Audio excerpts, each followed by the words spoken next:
What's up, guys? Welcome back to another video here. Today we are working on Cindy's Integra. We've been having some issues over the past couple weeks that we've been trying to narrow down.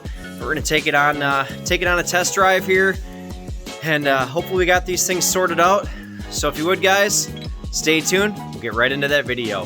Woohoo!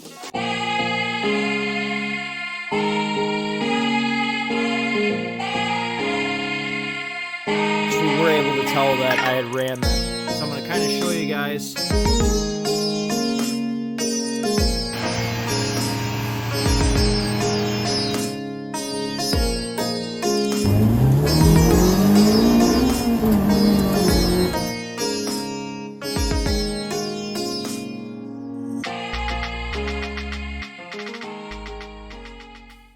Alrighty, guys, so we are in Cindy's car. Just in case to recap here, this is a 2000 GSR swapped their engine into a 1991 DA Integra. It's been a journey, let me tell you. Been working on this thing all winter long. Hopefully got a bunch of these issues figured out. The issues we ran into: one, the clutch would not work. We had something going on with the clutch cable, because this has a hydraulic to cable, or cable to hydraulic conversion kit on it from Hossport. It's been a pain in the butt, so hopefully I got that narrowed down. I'll show you what I did after we go for a drive. The other issue we had was we had no power brake assist, so the brake booster wasn't working. That had an issue. Actually, the line that goes from the intake manifold to the brake booster itself, the line internally was collapsed because it was so old. So we replaced that. So sitting here pushing on the brake, I can feel we actually got, some brake assist now. A couple lights on here, one seatbelt, the other one's for the trunk latch, because the latch itself has an issue and it actually won't latch. So show you what we got going on here. We have a laptop hooked up with Honda S Manager, and we are going to be data logging. So see, we're data logging here.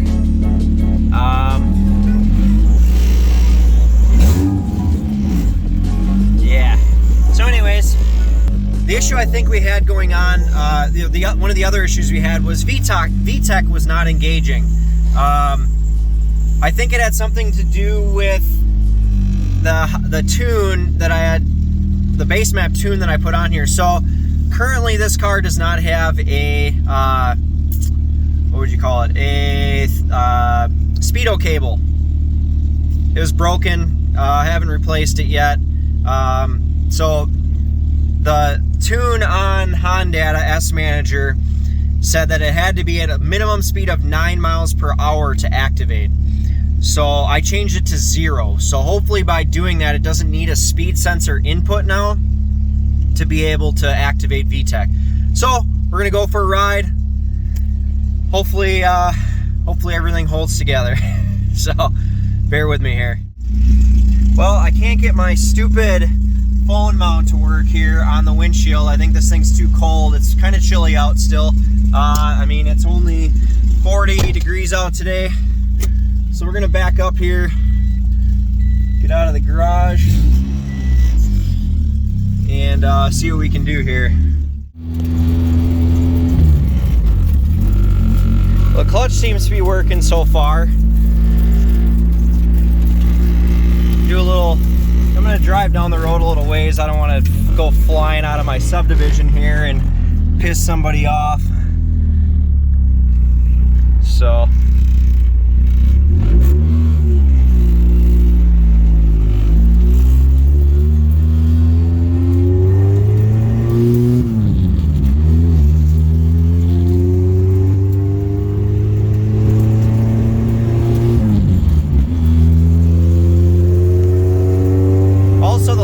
I drove it, we had a check engine light come on as well, so I'm hoping with data logging it, I'll be able to pick that up as well.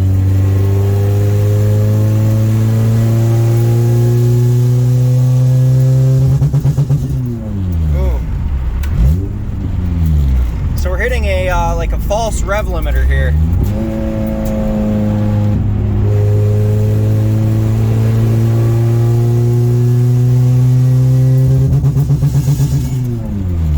So something's going on weird. Might have to pull over and mess with the tune. That was kind of freaky, not gonna lie. I do have launch control set up on here, so I think that could be what is activating right now. So I'm gonna pull over up here and sort that out. And the brakes do work too. So we did get the check engine light to come on here while I'm sitting here, and it came on for vehicle speed sensor. So something was going on with S Manager here, so I got to go back in and get that figured out. I'm pretty sure I can turn off the VSS, and also I got to turn off the launch control setup. So I'll get that figured out here in a second, and I'll be back in a minute here. Okay, so from what I've found, there actually isn't a way to disable the vehicle speed sensor, so we'll have to get that hashed out. Probably have to get a new vehicle speed sensor and a cable, because we don't have either of those right now. But I did, I believe, get the launch control thing disabled, so it should be able to get back on the road here. Basically just went in here under launch control, and I disabled launch control, so that should be good. So I'm gonna save this file to Cindy's tune, and yes, we want to replace that. So we're gonna get back on the road here. I cleared the vehicle speed sensor code, so we'll get going.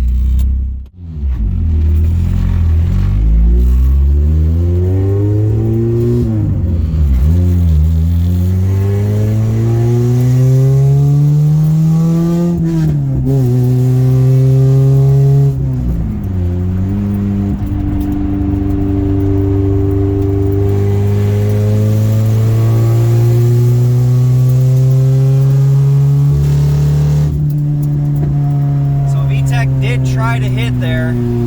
Something weird is going on though. It's like misfiring really bad on as soon as VTEC is engaged. Not sure what that's going on about. So this is kind of hard driving this thing one-handed holding my phone, but I'm gonna try it one more time here, see if it'll go into VTEC.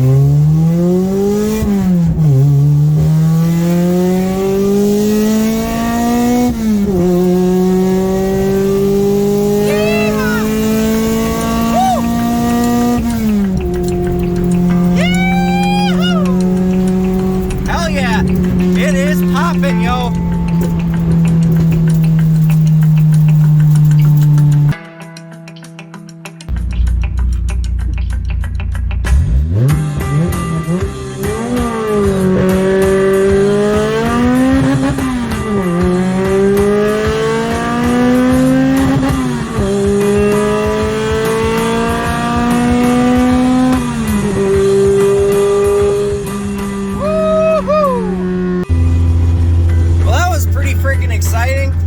Man, she was ripping. Woo-hoo! Yahoo! E-Tech, yo, just kicked in. So I just did a couple more pulls, guys, and man, is this thing fun. I wish I could set the camera up better and actually like give you guys some, you know, good footage and actually drive with more than one hand trying to hold this and shift, but whew, yeah, she's a lot of fun to drive. Just got to get the rest of the exhaust on so it's not so damn loud, but a lot of fun, that's for sure. So we'll get her back to the garage and I'll kind of go over a few things that I did, and that way if you guys run into these issues, you know what to look for too. All right guys, we are back in the lab. Just got back from the test drive. So a couple things here. So what I end up having to do is, so as far as the clutch goes, clutch cable here. So this car came with a cable actuated clutch, while the transmission we're using out of the 2000 GSR is a hydraulic actuated clutch. So Hasport makes this kit that basically converts a cable to a hydraulic setup and then moves the fork here to push in the throwout bearing. So basically, this cable somewhere down in here was or the cable itself was stretched out. So on the bottom side, underneath this little thing here, I don't know if you can see it, down in there, on the other side, I took a hose clamp, just a regular worm hose clamp, and went around the cable to kind of pull it down a little bit, so that way we could get some more adjustment out of here, and now we're good. So the clutch cable itself right now is working. Cindy does have a new one on order, so I'll get that swapped out as soon as that shows up, but at least that's figured out. The other issue we had, well, the other thing I did today, I wired up the cooling fan, so I haven't tested it yet to see if it actually works, and I think we may actually have a little bit of a coolant leak. I don't know if it could be the lower radiator hose where it attaches, but we'll get that figured out too. So the clutch cable, the VTEC. So with that, like I said, I'm pretty sure it was in the settings on Honda for the speed sensor. So this thing doesn't have a speed sensor. Well, it's got a GSR speed sensor in it, down in there, you can see it. Well, since this is a cable operated speed sensor, that won't work. And the cable that is on this, that's supposed to be attached to it, the cable is broken and it's right here. So it needs a new cable, and it needs a manual speed sensor, manual speed sensor to get that working properly as well. So we got those two things at least figured out. I am pretty happy with how this thing is running right now. Definitely needs a tune. It's not perfect. It's got a different intake manifold, bigger throttle body. Definitely needs some work. I think the TPS sensor needs to be adjusted a little bit too, because it doesn't seem totally right. And then as far as the brakes go, so this hose here that runs from the booster to the bottom side of the intake manifold here, this hose was collapsed. Normally there's a check valve in there too, and that's honestly what I thought was wrong, was the check valve, which, well, there's two in this because I just pulled it out of this hose, but this hose itself, well, not this one, but one very similar to it, was collapsed from the inside out. So I just took a regular piece of, I think, 3/8 hose and ran it on here for now. Both those check valves are kind of shitty and old, so I could probably use a new check valve. So at some point we'll get a new check valve for that as well. But yes, very excited to finally have this thing running and driving, for the most part pretty much how it's supposed to. Got to get the exhaust on, bumpers need to go on yet too, but she's pretty close to being race ready.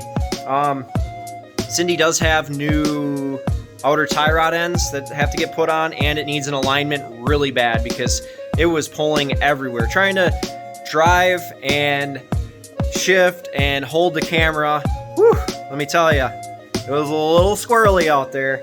But if you could, guys, stay tuned, to all my other videos that we're gonna have coming up, especially this coming season. Like, subscribe, hit that bell for notifications, and also thanks to Full Bore Enterprises out of Dodgeville. They are building the engine on the black DA Integra right now. So we're waiting to get that one, or waiting for the block to be done. And I'm gonna pull the engine out on this one pretty soon. We still have the B16 in here, and I gotta get the head down to him so that way he can get the head on the block. But also Jacob at GMJ,